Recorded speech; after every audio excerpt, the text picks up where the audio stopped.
I'm currently reading The Empire of AI by Karen Howe, and she basically makes the argument that AI tech companies now are very reminiscent of the colonial empires of the past, where they're exploiting and gathering resources that aren't theirs and using the labor of people they deemed inferior to fuel their quest for global domination. And I wanted to talk about AI because a popular pro-Black user has admitted to using generative AI to help their writing. And I think it's important that we situate that conversation within a larger discussion of how AI is not only racist, but can be extremely anti-Black from the ground up. See how technology is subsumed within empire, within institutions of oppression.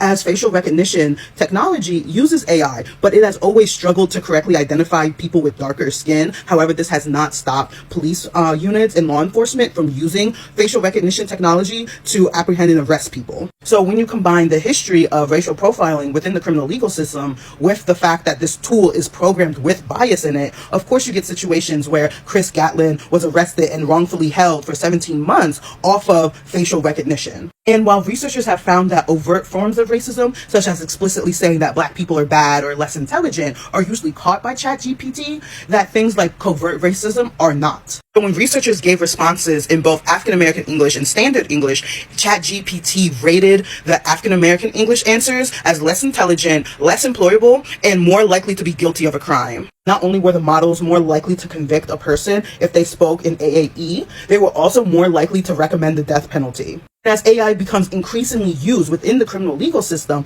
this is dangerous. You also see who bears the human cost of just operating AI, with Kenyan workers making less than $2 per day to filter out harmful and abusive messages so you can ask ChatGPT if it's okay to walk your dog in the rain. These workers are literally getting PTSD from having to look at CSA and beheadings all day. Also see how Black communities in America are also bearing the brunt of operating AI. Black neighborhoods like the one in South Memphis are being polluted by these large supercomputer data centers. These data centers take up so much energy and are required to power things like fucking Grok on Twitter. And while city officials say that the site only has permits to run 15 of those methane turbines, we have literally seen in images at least 30 of them going at once. And the emissions from those turbines are linked with higher rates of asthma and cancer. So is AI anti-Black? I think when you look at it through the lens of empire, you kind of come to the conclusion of, yeah, as it functions now, I do think AI is antithetical to Black liberation because it sustains itself on the exploitation of Black people globally. Just as Blackness was created in the 1600s to justify and sustain the machine of empire, we are seeing a similar exploitation and extraction of both resources and labor. And not to be in my critical Afrofuturism bag, but I do think it's really important that we consider how histories of domination and oppression shape how we think of the future. How are Black people supposed to be meaningfully included in a future powered by AI, as all of these tech oligarchs are saying, when the technology rests on anti-Black bias and exploitation? So I'm listening to a book on A Human's Guide to Machine Learning, and it makes a claim that AI can be considered unreliable because it can be more racist than the actual systems that we live in. But here's why I don't think that that's true logic. It's like circular logic. So an example was shown that a 14-year-old Black girl who was arrested for stealing was given a much heavier sentence by the AI than it gave a white 40-year-old man who had committed armed robbery and other thefts previously. In fact, this study found that the AI was twice as likely to be more racist or abide by, the racist system that we live in than, say, the system itself. But there are issues with that for one of two reasons, and I'll get into that in a minute. But first, I just want to say all AI does is detect human patterns based off the data given and then perform.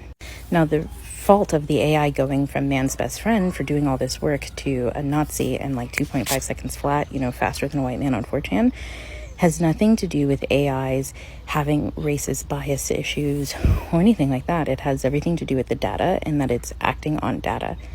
The data that's made and collected and sorted by humans, human behavior. So it's just pipelining. It's just the pipeline, but faster. It efficientized the system of white supremacy. And the only way to fix that is to actually fix the system. You can't ask the AI to fix white supremacy within the person. The person has to fix it within themselves. The data changes because the AI only computes your data faster than you do. It does not fix your implicit biases. It just speeds you down that pipeline faster.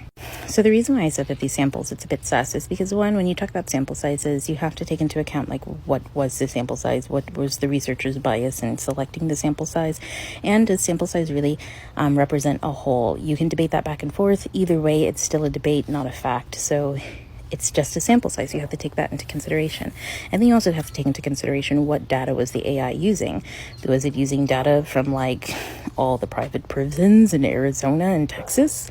Was it using them for all of the US prisons? Public, private, what? All justice systems? Like what data was it using specifically? And was that a wide array? So for me, like sample sizes in research, I'm always thinking like, how could this possibly not be perfect? And so I'll take it with a grain of salt, but it does help inform an idea at least, right? But yeah, I just have to say, I really think that, like, I don't know, people are missing the mark on whether AI is reliant. It's like, no, it's you who's not reliant. It's the human. Humans aren't reliant. You cannot rely on them to be decent under white supremacy. And I think the AI reliably just showed that. Now, I can't be the only person trying to get really weirded out by those AI clapback videos. First of all, why is everybody in the video black? I think out of all the videos that I've seen, only one of them did not have a black person in it. Not only are y'all making these AI videos of black people being very aggressive, it's mostly black women, and I find that really, really weird. But now I'm starting to wonder, are these even being made by black people? Because there was one video in particular where the script was really weird, and it was like this one black girl, she got her, what it seems to be like bust down done, and she made a comment about it being done at the barber shop. Bust downs don't get done at barbershops. What are you talking about? And then I started seeing gorilla AI videos. Like, it was like supposed to be like black women, but they were like gorillas. And they were like bonnets, and they were like talking in the AAVE. And I'm like, what are we doing here? Like, actually, what are we doing here? Suddenly, death awaits you at the bingo table is not funny anymore. None of this is actually funny. This is so weird. Am I the only one that thinks this weird? Like, yeah, it's funny, but it's also, like, first of all, AI videos, and then being, like, all black people. Like, I just can't. It's icky. I'm so sorry. People really do enjoy seeing black people not happy, especially when they can get, like, a funny remark out of it. And I don't know, I just feel like it's icky. I don't care if it's AI or in real life, you know? I just don't see a black person making a lot of these videos, especially like the gorilla one. That's really, really weird. I'm sorry. Hi, Benji here. In 2021, I was widely mocked for making this post in which I was raising concerns about the racist harm of digital blackface. But today, the rise of AI has proven that this discussion wasn't an overreaction. At the time, I described digital blackface as what happens when non-black people use memes, GIFs, and reaction images of black people to express emotion, often exaggerated and extreme ones like joy, anger, and disbelief. And I pointed out how popular internet culture leans heavily on black imagery, which is part of a broader dynamic where black identity is routinely caricatured, commodified, and exploited. Some understood the point, but many claimed I was overreacting, inventing problems, policing expression, and distracting from real issues. But with generative AI now widespread, we're seeing how far digital blackface can go, as AI-generated imitations of black people are flooding the internet. One example is this TikTok account, Sammy Grammy, a self-described black AI creator. The account features an AI-generated black woman eating fried chicken, doing mall dances, and day-in-the-life content. Many viewers don't realize it's AI, and it's also unclear whether the creator is black. That ambiguity matters, because while the content isn't explicitly anti-black, it leans into familiar caricatures. If the person making the content isn't black, or the people making the content aren't black, what we're seeing is the packaging of racialized stereotypes for entertainment to be exploited for financial gain while reinforcing anti-black prejudices. And Sammy Grammy is just one example. There are countless AI-generated videos and characters online, and as with memes, to me, black people appear to be overrepresented. Ultimately, my original post wasn't about policing meme usage, but about highlighting structures of power that enable and justify harm. And 4 years later, I think this exemplifies how our failure to interrogate seemingly small behaviors, like meme usage, can lead to a wider failure to challenge systems that repeat these harmful dynamics at scale. Hope that helps. Bye. The rise of dependency on AI is related to the low literacy rates and reading comprehension we are talking about and seeing happen in real time. Teachers have been talking about this with students. This is not about people who are using AI being dumb, being stupid, and not intelligent enough. It's not about that. It's about There is literacy, and reading comprehension is a skill one has to learn. And it's not even saying that people who use ChatGPT or AI are illiterate or don't have reading comprehension.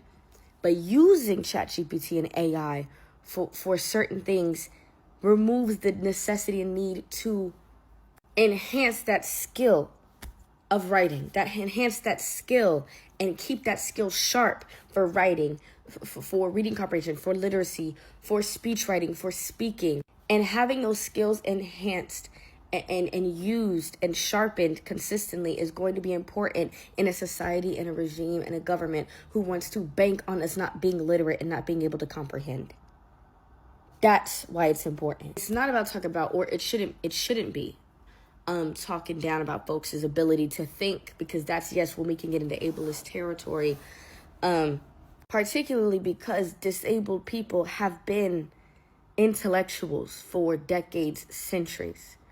Disabled people have been theorizing and activists and organizing without these tools and fully doing so with their disabilities. Critiquing folks need to use an accessibility tool to help offset their disabilities, ableism. Critiquing folks using specifically a ChatGPT or an AI that has been proven to be bad for the environment and create not a conducive environment for folks to live in, an environment that is already creating disproportionate disabilities among Black and brown communities, is a valid one. If we really got into it, the only reason that folks use AI or ChatGPT is to increase their output of product. It ain't about accommodating those of us who are literate or struggle with reading comprehension, struggle to organize our thoughts and to work with our brains. Is to get our brains to mimic the way brains should be so we can produce in a capitalistic system. And whether that production is physical or the production is being able to post a bunch of videos or a bunch of episodes of something or a bunch of scripts, it's still mass production that they want us to do. And I think we got to take a step back and breathe and think about it in its entirety. It doesn't mean someone is not intellectual or not smart or not of value if they use AI. I think it's more about, why do we live in a system where we need an artificial intelligence to help us with anything, because our system should be supporting us enough. And the difference of the folks back then who were spouting theory and writing books, writing essays, you would have years, months, years between you would get the next type of book from somebody, or the next pamphlet, or the next speech, because it took that long to really gather everything. But now we live in, we on social media and people feel like they got to post a video every single day. So is the AI about helping accommodate folks, or is it about existing in a capitalistic system that wants us to mass produce products, even if the product is our thoughts, our intellect? And this by saying some affirming things. You can be intelligent, you can be literate, you could be have an incredible reading comprehension without needing to use an AI tool. And that's not to be confused with an accessibility tool. But AI tools that are bad for the environment and communities and whatnot, you ain't got to use that. And if it takes you a little longer to comprehend some shit or read some shit or understand some shit, that's okay. We live in a world that is forcing us to be quick and mass produce videos and writings and essays and use our bodies to mass produce. We deserve to live in a world that can accommodate folks who cannot do that and should not do that. And you got a long line of people in history who were able to be intellectual and activists and theorists and organizers and integral to social movements and moving shit forward. You have the capacity. Because they had the capacity.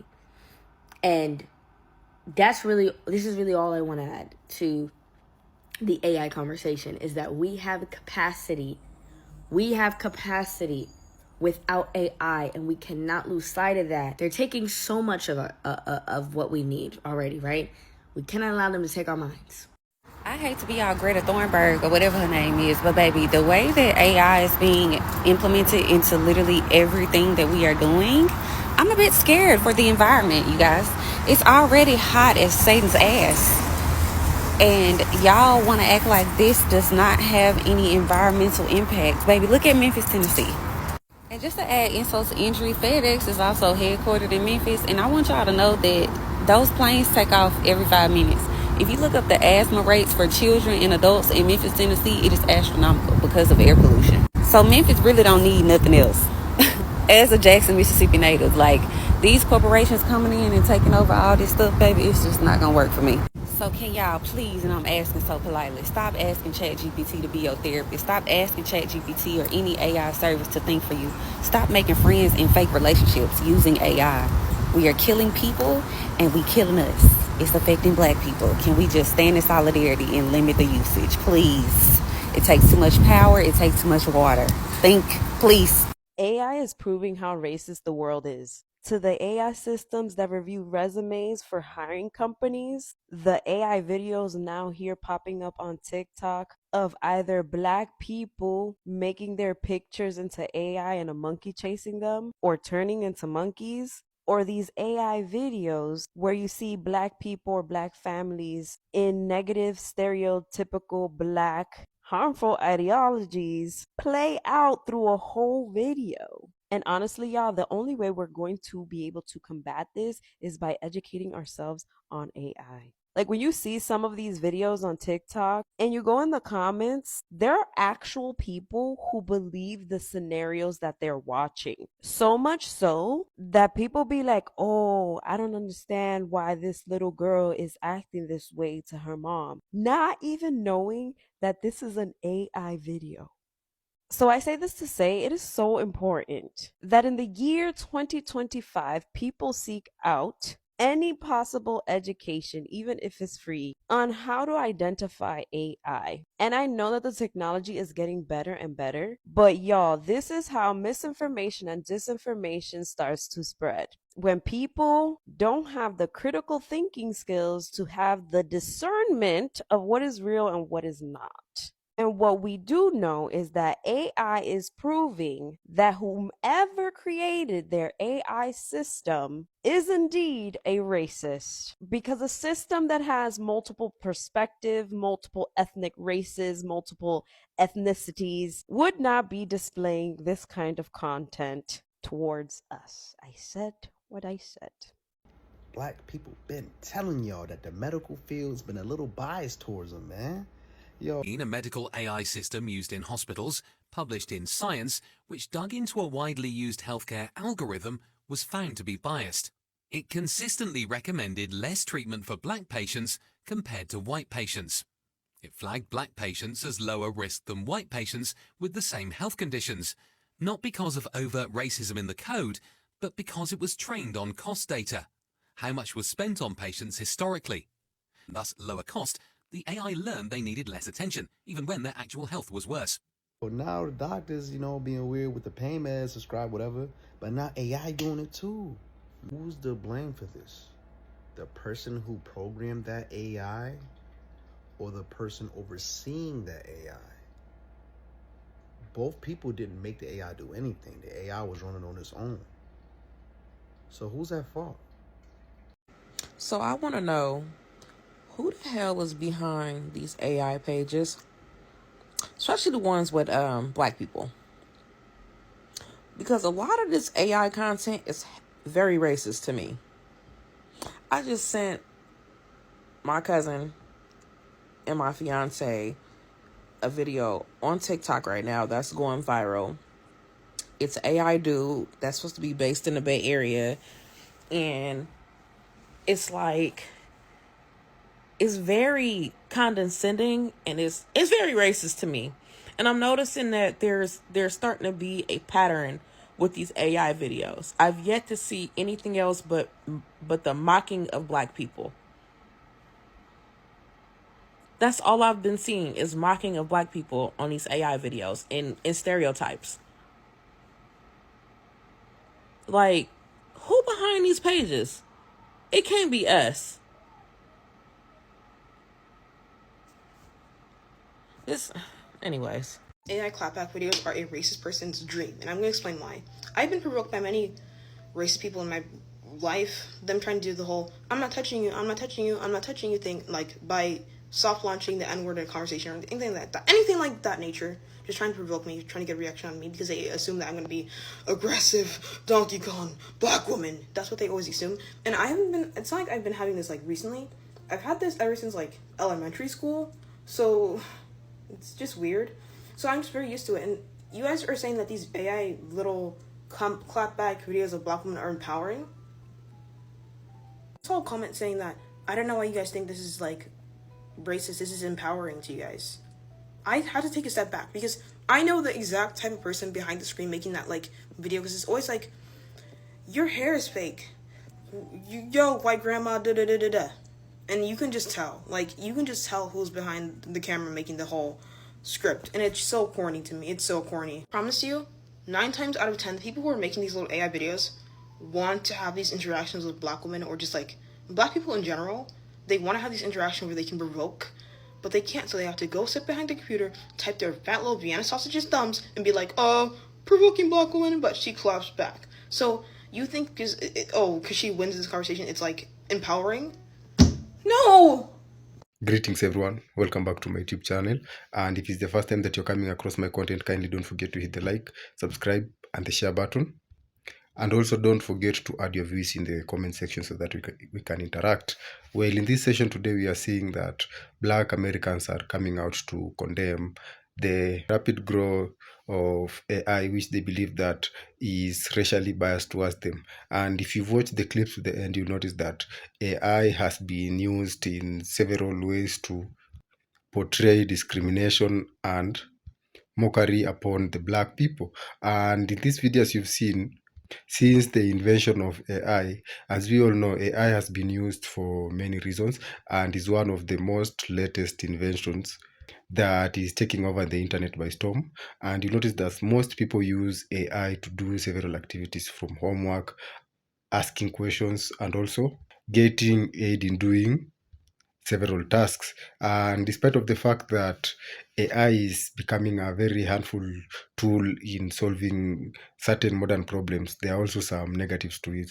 As you've seen in this video, some black individuals are coming out to condemn AI as they believe that it is racially biased towards them. And this is mostly expressed by how AI sometimes responds to individuals of color once it notices that they are black Americans. And also this also comes into play whereby you get to see AI is being used to produce videos which are racially discriminating, especially targeting the black community. And this has caused unrest in most black American communities, as they are viewing this as AI being used as a tool to continue the oppressions that this black community has experienced since time immemorial. And this can actually be viewed by how AI is reproducing the images of black individuals compared to their white counterparts. And you can tell the difference, which is as clear as day and night, whereby some features are wrongly expressed by the black individuals produced by AI compared to their white counterparts. And other than that, again, there have been claims that, as we all know, some companies have taken AI to act as their assistants, especially in the recruitment and the employment sector. And we see that this company have invested in high level tech that is in AI, which act as the human resource managers. And again, from the videos you've seen that there are some individuals who believe that they've been racially discriminated by these AI HRs, whereby they believe that they were denied the chance to work for that company once the AI realized that the ethnicity they came from, that is the black community, wasn't the one that they were looking for. And this issue has come up several times, as it's not only in the employment sector. We can also see in other sectors, let's say like in the medical sector, whereby AI also plays a huge role in managing the patient's records. And there have also been cases of AI being racially demeaning to the black individuals compared to their white counterparts.